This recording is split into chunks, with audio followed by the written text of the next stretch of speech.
నమస్తే, నేను ప్రశాంత్. ముంబై ఉగ్రదాడి కేసు నిందితుడు ఇప్పుడు భారత్కి చేరుకున్నాడు.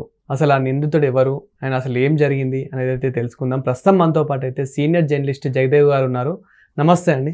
నమస్తే సార్, అసలు ఏం జరిగింది మొదటి నుంచి ఉగ్రత దాడిలో? అసలు ఎవరెవరు ఉన్నారు అండ్ ఇప్పుడు అతను అయితే భారత్కి చేరుకున్నట్లు తెలుస్తుంది. ఇంతకు అతను ఎవరు? యాక్చువల్గా ముంబై దాడులు 26/11 అంటారు కదా, అది సరిగ్గా 2008 నవంబర్ 26న దాడి ఘటన నిజంగా ప్రపంచం నివ్వెరపోయిందనే చెప్పాలి. అసలు ఏంటి సౌండ్స్ అసలు పొద్దున్న ఉదయం సరికల్లా బ్రేకింగ్ న్యూస్ ఉంది, అది ఇంకా కొనసాగుతూనే ఉంది. ఆల్మోస్ట్ ఆల్ 1 day 1.5 day కంటిన్యూస్గా అవ్వడం, జనాలు పిట్టలు రాలినట్టు రాలిపోతున్నారు. ఒక్కటే కాదు, అటు ఛత్రపతి శివాజీ టెర్మినల్ దగ్గర, ఇటువైపు హోటల్ తాజ్ దగ్గర, మీరు దాని మీద చాలా సినిమాలు వచ్చాయి. ఇప్పుడు దానికి సామాన్య ప్రజలతో పాటు నేషనల్ సెక్యూరిటీ కమాండ్స్ ఉంటారు కదా, వాళ్ళు, నేషనల్ సెక్యూరిటీ ఏజెన్సీ NSA కమాండ్లు వాళ్ళు, తర్వాత పోలీసు వాళ్ళు, చాలామంది కూడా చాలా రకాలుగా చనిపోయారు. దానికి సంబంధించి నేను చాలా ఇంటర్వ్యూస్ కూడా అప్పట్లో చూడడం జరిగింది. ప్రముఖ డైరెక్టర్ రామ్ గోపాల్ వర్మ కూడా, అప్పటి ముఖ్యమంత్రి దేశ్ముఖ్గా ఉండేవారు, మన రితేష్ దేశ్ముఖ్ హీరో వాళ్ళ ఫాదర్. సో ఆయనతో పాటు వెళ్ళి దాని మీద ఒక 26/11 అనే సినిమా కూడా పిక్చరైజ్ చేయడం జరిగింది. రీసెంట్గా అరివిశేషు మేజర్ అనే సినిమా కూడా తీశారు. మేజర్ ఉన్నికృష్ణన్ ఎలా చనిపోయారు అన్నది ఆ దాడిలో, ఆ అటాక్లో. తర్వాత పోలీస్ ఆఫీసరు కర్కర్ అయిన ఒక ఆయన అంటే ప్రతిదీ కూడా మీడియాకి తెలిసిపోవడం, వాళ్ళ లోపల సేఫ్టీగా ఉండడం, టీవీలో చూడడం, మీడియాలో ప్రతిదీ ఇవ్వడం వల్ల, అంటే అటువంటి సందర్భాల్లో మీడియా ఏది చూపించాలి, ఏం చూపించకూడదు అని కూడా లేకుండా అన్నీ చూపించడం వల్ల, ఓకే తాజ్ హోటల్ చుట్టూ NSA కమాండ్లు చుట్టుముట్టారు, ఓకే అందరూ పోలీసులు గ్రౌండ్ లెవెల్లో ఉన్నారు, ఇవన్నీ వాళ్ళు చూసి వాళ్ళు సేఫ్ జోన్లోకి వెళ్ళిపోయారు ఒక్కొక్కరుగా. సో అలాంటి సందర్భంలో ఎవరైతే ఆ 10 ఏళ్ళ బాలిక ఉందో, ఆ అమ్మాయి, తన పేరు ఏదో ఉంది, దేవిక ఏదో సంథింగ్, ఆ అమ్మాయి అప్పట్లో ఎవరైతే 10 మంది అటాక్ అయ్యారో అందులో చివరికి చిక్కింది ఈయనొక్కడే, నాకు తెలిసి కసబ్ ఒక్కడే. మిగతా వాళ్ళు కూడా ఎదురు కాల్పుల్లో గట్రా చనిపోయారు. వాళ్ళు కూడా ఎలాగూ కరాచీ దగ్గర ఎక్కడో బయలుదేరి గుజరాత్ మీదుగా మొత్తానికి చిన్న బోట్లలోనూ ఎక్కడో మొత్తానికి ఇండియాలో ప్రవేశించడం, ఈ మారణ హోమానికి శ్రీకారం చుట్టారు. అప్పుడు పెద్ద సెన్సేషన్. సో ఇట్లాంటి అందరూ స్టడీ చేసి దాని మీద సినిమాలు తీసి దానివల్ల మనకు తెలుసుకున్నది ఏంటంటే, ఓహో ఎంత దారుణంగా, ఎంత విచక్షణారహితంగా ప్రవర్తించారా ఈ దుర్మార్గులు అని. సో ఆ కసబ్ అనే వ్యక్తి వీడైనా అటాక్ చేసింది కాదా అంటే, వాడు రోజుకో స్టేట్మెంట్ ఇచ్చేవాడు కస్టడీలో ఉన్నప్పుడు కూడా, దొరికిపోయాక.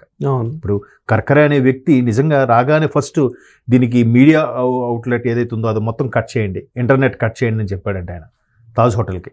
కట్ చేసిన తర్వాత అప్పుడు వాళ్ళు, అరే మనకు బయట ఏం జరుగుతుందో మనకు తెలియట్లేదు అన్నట్టుకున్నారు. ఎక్కడైతే జామర్లు పెట్టి వాళ్ళు ఫోన్ కాల్స్ మాట్లాడకుండా చేసేసారంట. అది ఎంత థాట్ చూడండి, ఎంతమంది ఆవేశంగా ఉన్నారు. కానీ కర్కరే లాంటి పోలీస్ ఆఫీసర్లు అక్కడ రాగానే వెంటనే కట్ చేశారు. అలాగే వీళ్ళు లోపలికి వెళ్ళిపోయి ఫారినర్స్ని, ఇండియన్స్ని కలబడినట్టుగా మీరు మేజర్ సినిమా చూపించడం కూడా భయంకరంగా చూపిస్తారు. ఆ సందర్భంగా మేజర్ ఉన్నికృష్ణన్ జీవిత గాథకు ఆధారంగా తీసుకుంటే అడివిశేష్ తీశారు. తర్వాత కసబ్ సినిమా సంబంధించి చాలా ఒక 4-5 సినిమాలు వచ్చాయి. అటువంటి వ్యక్తిని ఈ అమ్మాయి ఏదైతే దేవిక హోటల్లో ఆ టైంలో ఉందో, ఒక్కొక్కరిని విచక్షణ రహితంగా అంటే 10 ఏళ్ళ బాలిక అట్లాగా బిక్కమొహంతో ఉండిపోయిందంట.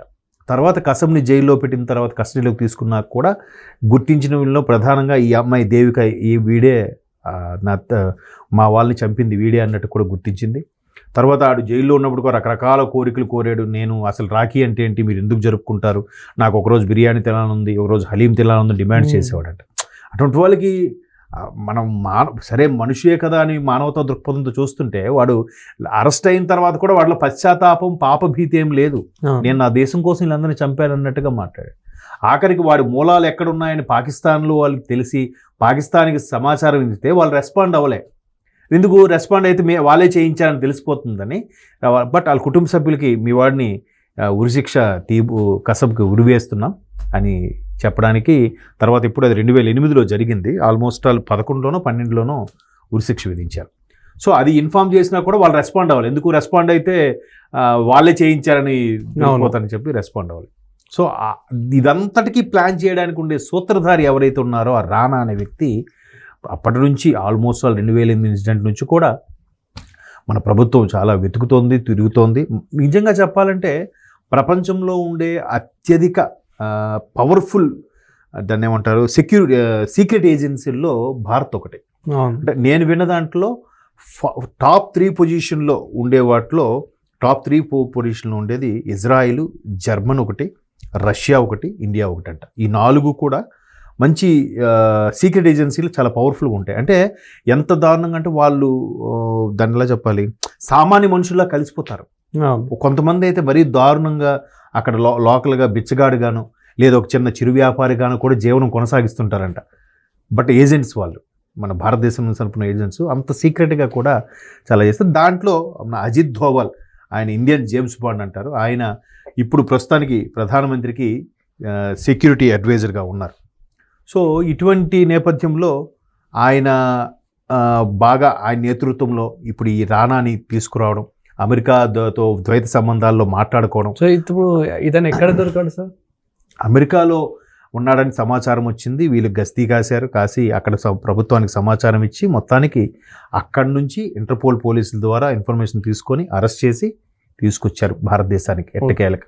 అంటే దీని మీద మీరు అంటే కొన్ని సినిమాలు చూస్తే అండి, సినిమా చూస్తేనే అంత భయంకరంగా ఉంటే నిజ జీవితంలో వాళ్ళు ఆ స్పై, ఆ సీక్రెట్ ఏజెంట్గా అనేది అసలు ఎంత రిస్క్తో కూడుకున్న జాబ్ చేస్తారా అనిపిస్తుంది నిజంగా. కొంతమంది ఈ మధ్యకాలంలో సోషల్ మీడియాలో కూడా వస్తుంటాయి. ఎవరో కౌశిక్ అనే ఒక ఆయన పాకిస్తాన్ వెళ్ళిపోయి అక్కడే జీవనం కొనసాగించి ఇన్ఫర్మేషన్ అంతా లాగడానికి ట్రై చేశాడు. ఆఖరికి దొరికిపోయిన ప్రాణాలు పోయినా కూడా చెప్పలేదు కానీ అన్నట్టుగా చాలా సందర్భాల్లో మనం చూసాం.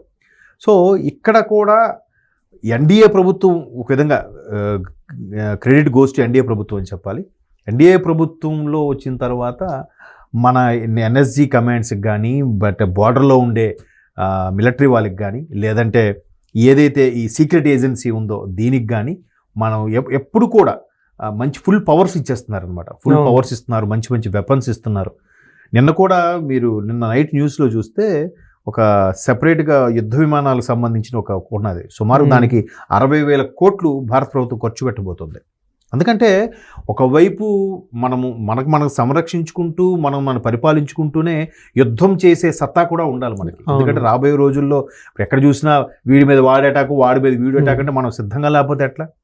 సో ఇటువంటి నేపథ్యంలో యుద్ధ విమానాలను పర్చేజ్ చేయడము, బుల్లెట్ ప్రూఫ్ జాకెట్స్, మంచి నికార్సైన బుల్లెట్ ప్రూఫ్ జాకెట్స్ కూడా సరిగ్గా ఉండేవి కాదట. ఇప్పుడు బుల్లెట్ ప్రూఫ్ జాకెట్స్ బార్డర్లో ఉండే ప్రతి మిలిటరీ వాళ్ళకి కూడా ఎన్డీఏ గవర్నమెంట్ వచ్చాక అందజేసింది. సో ఈ గవర్నమెంట్ మొత్తానికి ఏదైతే అజిత్ ధోవల్ అనే ఆయన ఉన్నాడో, ఆయన నిజంగా ఇండియన్ జేమ్స్ బాండ్ అంటారు, బట్ రిటైర్డ్ ఐపీఎస్.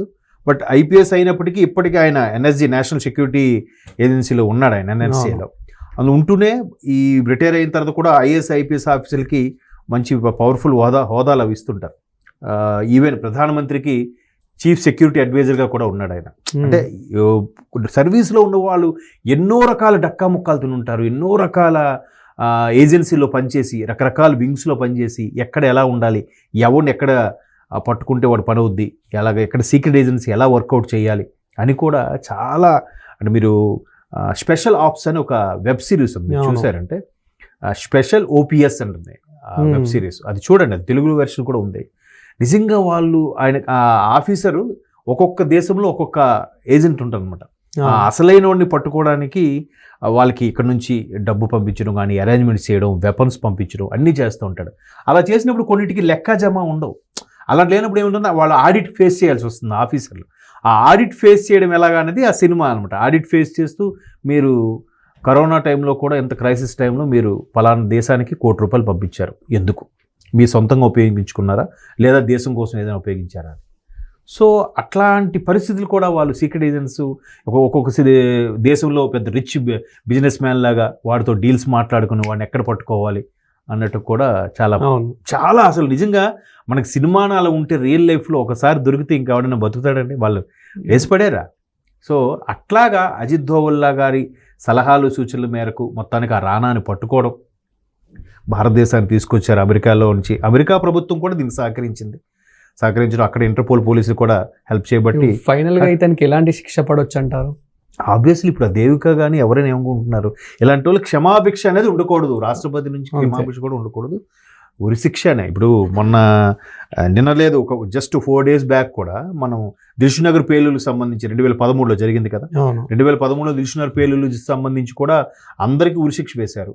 వీళ్ళు మళ్ళీ సెకండ్ ఒపీనియన్ కింద హైకోర్టుకి వెళ్ళారు. హైకోర్టు ఏముంది, సమర్థించింది ఉరిశిక్షే వీళ్ళకి సరైన నిర్ణయం అని.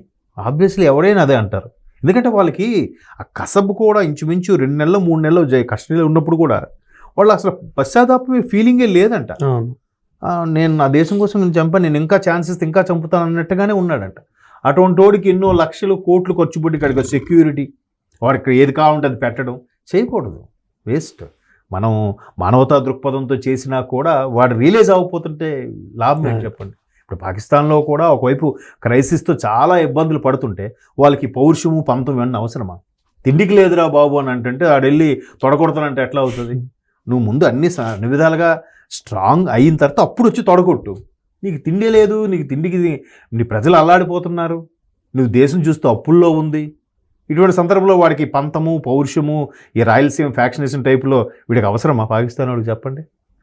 మరి అదంతే, వాడు మారడు అట్లా. Thank you sir.